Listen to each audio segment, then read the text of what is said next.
Allahumma salli wa sallim ala sayyidina Muhammadin. Bismillahirrahmanirrahim. Assalamualaikum warahmatullahi wabarakatuh. Alhamdulillahil wahibil atiyah. Wassalatu wassalamu ala sayyidina Muhammadin khairil bariyah wa ala alihi wa sahbihi dhawin nufusiz zakiyah. Rabbi syrah li sadri wa yassir li amri wahlul 'uqdatam min lisani yafqahu qawli. Para pendengar yang dimuliakan oleh Allah Subhanahu wa taala, segala puji bagi Allah yang telah memberikan kepada kita berbagai bentuk kenikmatan kepada kita, sehingga semua fasilitas yang Allah berikan kepada kita mempermudah kita untuk berubudiyah, untuk mempersembahkan suatu ibadah yang terbaik yang kita miliki untuk sebagai bekal kita bertemu dengan Allah Subhanahu wa taala.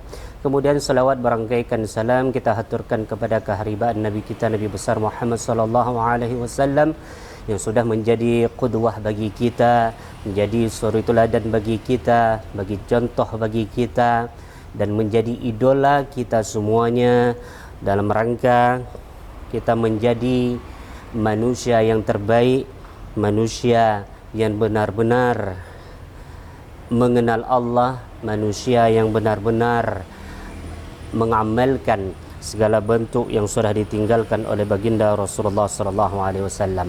Para pendengar yang dimuliakan oleh Allah Subhanahu wa taala, mari sama-sama kita menyimak sebuah hadis Rasulullah sallallahu alaihi wasallam yang menceritakan tentang siapa sebenarnya sih orang-orang yang dikatakan bangkrut di dalam agama kita.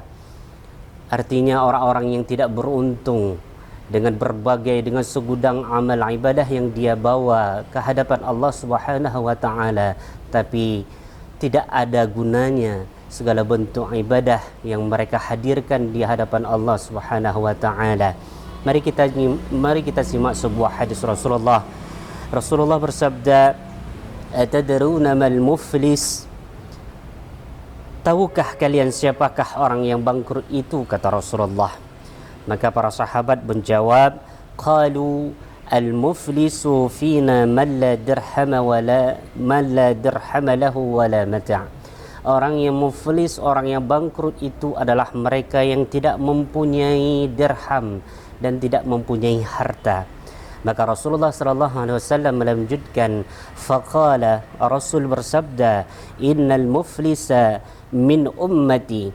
Orang yang bangkrut itu, kata Rasulullah, man ya'ti yaumal qiyamah, mereka datang pada hari kiamat, bisalatin, dengan salat mereka, wa siyamin, dengan puasa mereka, wa zakatin, dengan zakat mereka, tetapi mereka tidak mendapatkan apa-apa daripada yang mereka lakukan di dunia itu.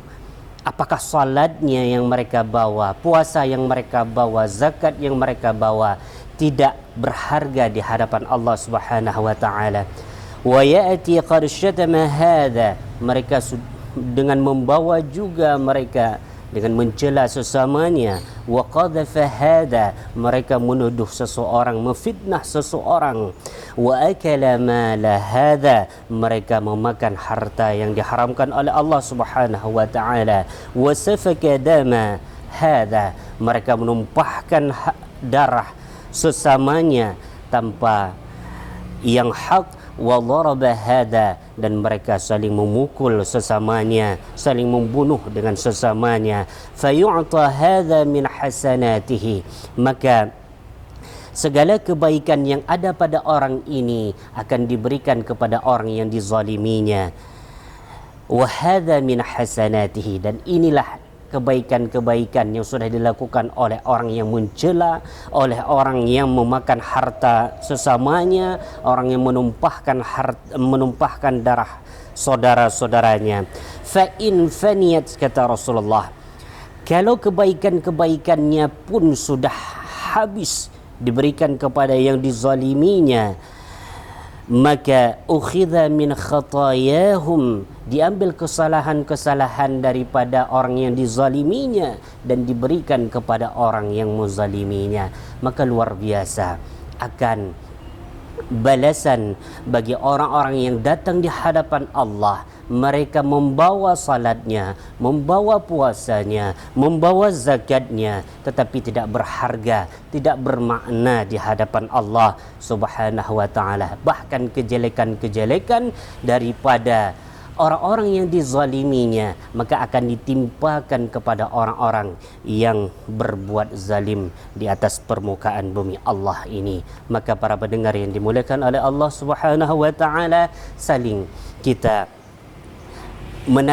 menasihati antara sesama kita, saling kita menjaga lisan kita agar tidak terluka hati saudara-saudara kita. Maka mudah-mudahan di sisa-sisa umur yang Allah berikan kepada kita semuanya, kita benar-benar menjadi orang yang beruntung, bukan sebaliknya orang yang bangkrut di hadapan Allah nanti. Kita bawa segala bentuk amal ibadah yang kita lakukan tetapi tidak diterima oleh Allah Subhanahu wa taala. Mudah-mudahan hadis yang singkat ini, sabda Rasulullah yang singkat ini bisa memberikan pencerahan bagi kita semuanya untuk memperbaiki diri, bermuhasabah diri, untuk terus kita menjadi hamba Allah yang lebih baik. Mudah-mudahan pencerahan singkat ini bisa bermanfaat bagi kita semuanya. Aqulu qawli hadha wa astaghfirullah li wa lakum billahi fi sabilil haq. Wassalamu alaikum warahmatullahi wabarakatuh.